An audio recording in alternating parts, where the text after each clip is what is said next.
नमस्कार। मैं दीपक पुनः आपके बीच द देसी अंदाज के साथ, और मैं आज आपके बीच एक महत्वपूर्ण समाज के बहुत ही महत्वपूर्ण विषय पर आपके साथ बातचीत करने के लिए आपके बीच हूँ। क्यों टूट रही है आज की युवा पीढ़ी? वो लड़का हंसता था, सबके बीच मजाक करता था, लेकिन एक दिन उसकी माँ ने फंदे से लटकती हुई उसकी लाश देखी। कोई नोट नहीं छोड़ा, बस एक सन्नाटा छोड़ गया। सवाल ये नहीं कि उसने खुद को क्यों मारा, सवाल ये है हमने कब आखिरी बार किसी से पूछा तू ठीक है? आइए इसी विषय पर आज हम आपसे बात करेंगे, उस खामोशी की जो आज की युवा पीढ़ी को अंदर से तोड़ रही है। थोड़ा सा आंकड़ा है, पहले हम लोग इस पर बात करते हैं। WHO कहता है भारत में हर 40 सेकंड में एक व्यक्ति आत्महत्या कर रहा है। थोड़ा समझिए, जो देश योग की उत्पत्ति करता है, जो देश में ऐसे ऐसे ऋषि महर्षि हुए जिन्होंने अपने शारीरिक और मानसिक प्रभाव से कई ऐसे कार्य कर दिए राष्ट्र हित में जो कि हम लोग के लिए अनुकरणीय है, और उसी देश में हर 40 सेकंड में एक व्यक्ति आत्महत्या करता है। समझिए थोड़ी सी बात को। और वो आत्महत्या करने वाले में कैसे लोग हैं? तो 18 से 30 साल के युवा हैं। वो 18 से 30 साल का युवा जिसके कंधों पर आने वाला भारत का भविष्य टिका है। सोचिए, अगर वो युवा आत्महत्या करे तो भारत का भविष्य क्या हो सकता है? इस पर थोड़ा सा विचार करिए। WHO ये भी कहता है कि भारत की युवा पीढ़ी मानसिक रूप से पूरे विश्व में सबसे ज्यादा बीमार है। मैं फिर कहता हूं इस बात को कि जिस देश ने मानसिक शक्ति को सुदृढ़ करने के लिए योग जैसी एक साधना को उत्पत्ति की, आज उसी देश के युवा आत्महत्या कर रहे हैं। और वो देश भारत, विश्व में भारत सबसे कम मानसिक रूप से बीमार देशों में गिनती आता है। बड़ा सोचनीय है। और दुख की बात यह है कि 93% लोग ऐसे जो मानसिक रूप से बीमार है, अस्वस्थ हैं, जिनको रास्ता नहीं दिखता है कि आगे हम क्या करें, ऐसे लोग मनोचिकित्सक से या मनोवैज्ञानिक से मिलना पसंद नहीं करते। लोगों के दिखावे के कारण, ताकि लोग ये नहीं समझ ले उसको कि ये व्यक्ति पागल है। लोग ये नहीं कह दे उनको, अरे यार तुम पागल है। तो आइए इस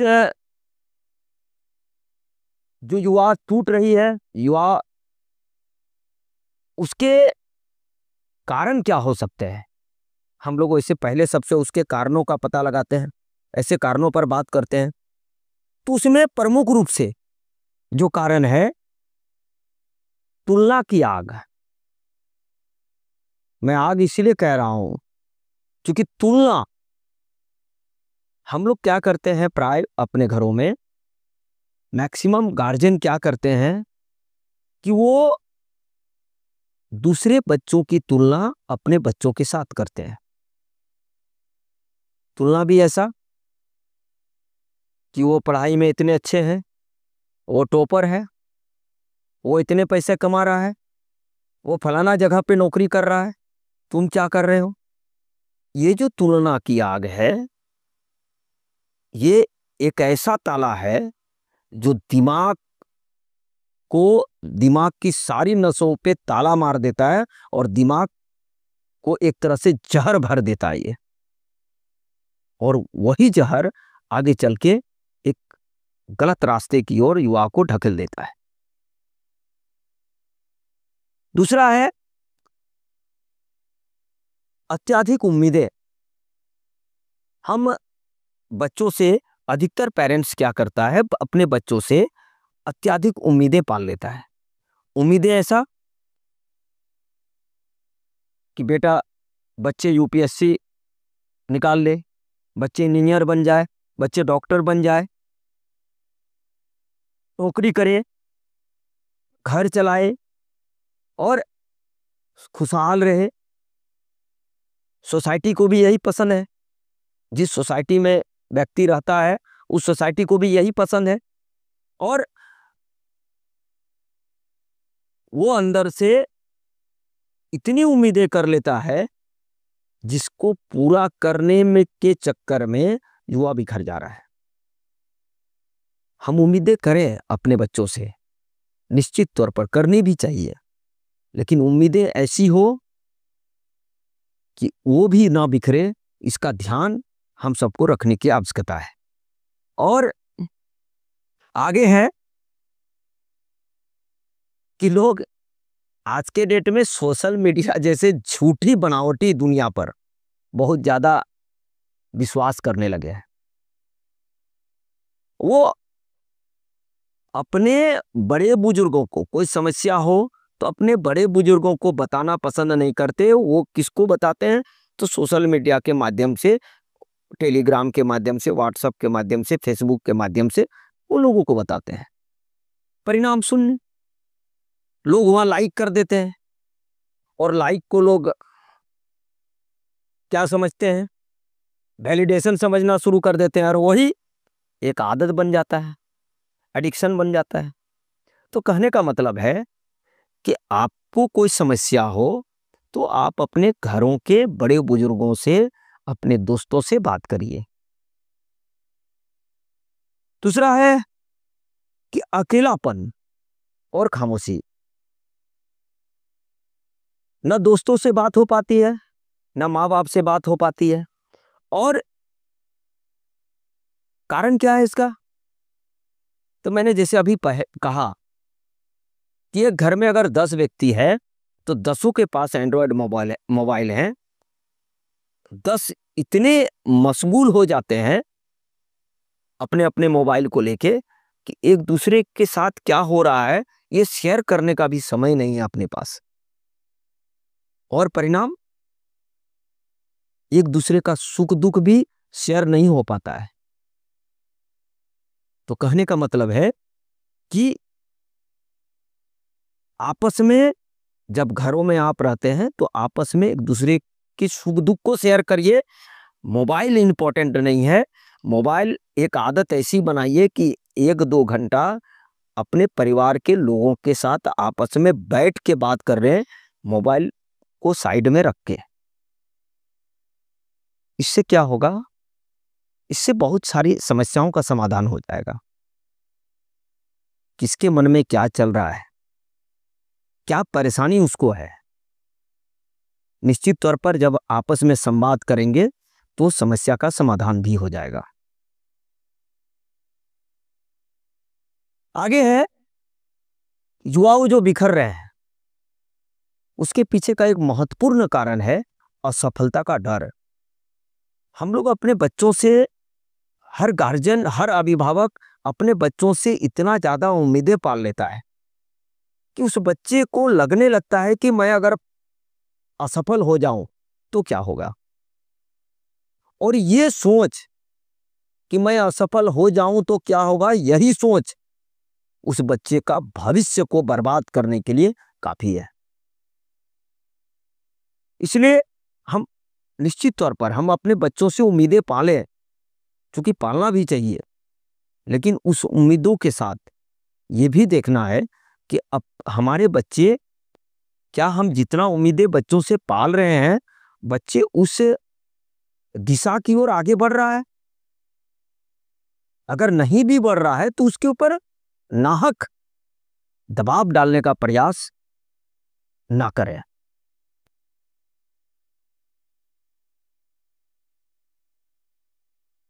दूसरा है कि उनको डर क्या हो जाता है कि अगर वो असफल हो जाए तो लोग उसको लूजर कहना शुरू कर देंगे और जिससे वो परेशान हो जाएगा। कहने का मतलब है कि जो बच्चे असफल हो जाते हैं, आप उनको ये मत पूछिए कि तुम फेल कैसे हो गया, क्यों फेल हुआ, ये सवाल मत करिए। उनको निश्चित तौर पर ये जरूर बोलिए कि चलो दोबारा कोशिश करो, जरूर सफलता मिलेगा। तो अगर आपका ये शब्द कि दोबारा कोशिश करो सफलता मिलेगा, निश्चित तौर पर यह शब्द आपको उस बच्चे का भविष्य को बर्बाद करने से रोक देगा। 2022 में बिहार के एक स्टूडेंट नीट की तैयारी करते करते आत्महत्या कर लिया। उसका सपना था डॉक्टर बनना, लेकिन प्रेशर, अकेलापन और बुरी संगत ने उसे तोड़ दिया। उसके पिता रिक्शा चलाते हैं और जब उन्होंने बेटे की लाश देखी तो वो बोले, मैंने सपनों को बोझ दे दिया था, बेटा उसे उठा नहीं पाया। कहने का मतलब है कि हम सपने पालें, लेकिन सपने पालने के चक्कर में बच्चों को इतना बड़ा बोझ ना दे दे कि बच्चे बिखर जाए। इस बात का ध्यान सभी गार्जियन को रखना पड़ेगा। समाधान क्या हो सकता है?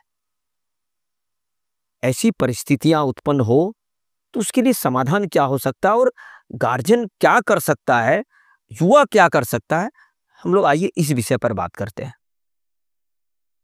तो सबसे पहले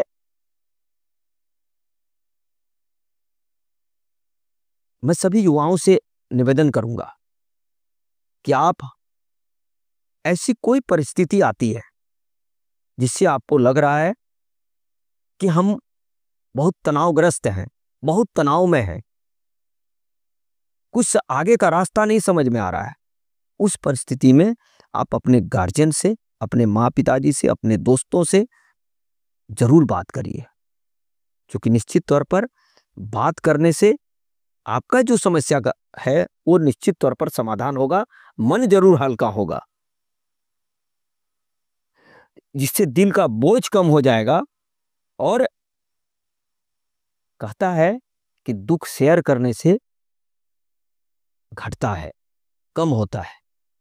तो आगे जब भी ऐसी परिस्थिति हो तो निश्चित तौर पर आप अपने दोस्तों, भाई को, अपने बड़ों को, अपने माँ पिताजी को जरूर शेयर करें। मैंने पहले भी कहा कि अपने बच्चों से जब भी आपको मौका मिले मोबाइल को दूर रखिए और बच्चों से संवाद करिए, आपसी बातचीत करिए। और बातचीत एक ऐसी दवा है जो बड़े बड़े मर्ज को ठीक कर देती है। तो निश्चित तौर पर आगे से सभी गार्जियन इस बात को जरूर ध्यान रखें कि अपने बच्चे अपने परिवार के साथ जरूर संवाद करें, जरूर बातचीत करें। ये बहुत ही पॉजिटिव प्रभाव है किसी को भी रास्ता से भटकने से रोकने के लिए।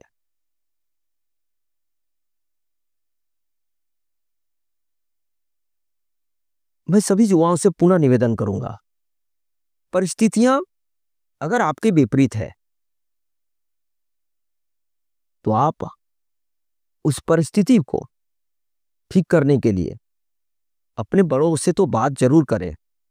साथ ही अगर कोई मन में किसी तरह का कोई बोझ है, आपको रोना अगर आ रहा है तो आप जरूर रोएं।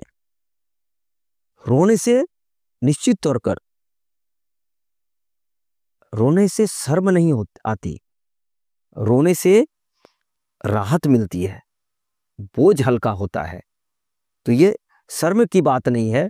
अगर मन का बोझ को हल्का करना है तो निश्चित तौर पर रोनी चाहिए। आप रो लें लेकिन गलत कदम उठाने की दिशा में आगे ना बढ़े।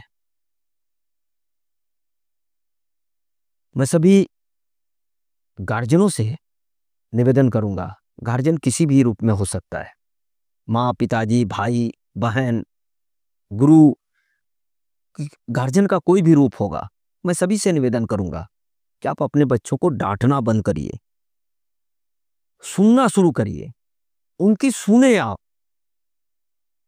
सिर्फ डांटने से ही बच्चे तरक्की कर जाएंगे ऐसा नहीं है, आप उनको सुने। निश्चित तौर पर उनको सुनने से जो परेशानियां हैं वो ठीक होगा और बच्चे का दिशा का भटकाव नहीं होगा। मैं सरकार से निवेदन करूंगा कि सभी स्कूलों में मेंटल हेल्थ की पढ़ाई अवश्य होनी चाहिए। इससे अगर बच्चे वहां मेंटली प्रिपेयर्ड हो जाएं कि कैसे हम अपने समस्याओं का समाधान को कितनी मजबूती के साथ उसको ठीक करें, तो निश्चित तौर पर आने वाले समय में जो युवाओं का जो राह का भटकाव हो रहा है, युवा जो टूट रहे हैं वो टूटना बंद हो जाएगा और निश्चित तौर पर जो आत्महत्या का जो केस बढ़ रहा है वो कम होगा। क्योंकि समस्या तो ये भी है कि लोग मेंटल हेल्थ पर बात करना नहीं चाहते। मैंने पहले भी कहा कि मेंटल हेल्थ पे बात करने से लोग कहेंगे कि ये पागल है। तो मेंटल हेल्थ पे बात करने से किसी तरह का शर्म किसी को नहीं करनी चाहिए, क्योंकि जब दिमाग टूटता है तो सपने मरते हैं, हौसले टूटते हैं और पूरा देश कमजोर होता है। अगली बार किसी दोस्त की आंखें बुझी हुई दिखे तो पूछ लेना, जरूर पूछ लेना, ब्रो तू ठीक तो है? मैं पुनः निवेदन करता हूं, मैं पुनः इस बात को दोहराता हूं, जब भी किसी व्यक्ति आपके जान पहचान का आपको अगर दिख जाए वो कि वो बहुत अपसेट है, उनके चेहरे बुझे हुए हैं, आंखें बुझी हुई है, तो निश्चित तौर पर उन्हें एक बार जरूर पूछ ले, भाई तू ठीक तो है? आपके एक शब्द से उसकी जिंदगी बच जाएगी। क्योंकि जरूरत बस इतनी है कि कोई सुने, कोई समझे और कोई साथ हो।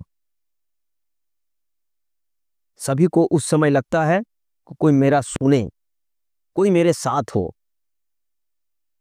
और जब उसके लग जाएगा कि कोई मेरे साथ है तो निश्चित तौर पर जो कदम वो उठाने वाला होगा वो कदम रुक जाएगा और किसी का बेटा, किसी का भाई, किसी का सब कुछ बिखरने से बच जाएगा। तो आइए, मैं सभी से निवेदन करूंगा कि आप निश्चित तौर पर अपने बच्चों को सुने, अपने बच्चों को समझें, अपने बच्चों को प्यार दें, संवाद करें, अपने बच्चों को नाहक प्रेशर मत डालें, अपने बच्चों से बहुत ज़्यादा उम्मीदें ना पालें, अपने बच्चों पर दबाव मत बनाएं और जरूर पूछें उसको कंधे में हाथ रख के, बाबू तुम्हारे कोई तो परेशानी तो नहीं है? बेटे तुम्हें कोई परेशानी तो नहीं है? भाई तुम्हें कोई परेशानी तो नहीं है? ये जरूर पूछें, क्योंकि आपके पूछने मात्र से ही उसकी जिंदगी बच जाएगी। चलिए, आशा है इसको ध्यान रखेंगे, हमारी बातों को जरूर अमल करेंगे। इसी विश्वास के साथ जुड़े रहिए हमारे साथ द देसी अंदाज के साथ। जय हिंद, जय भारत।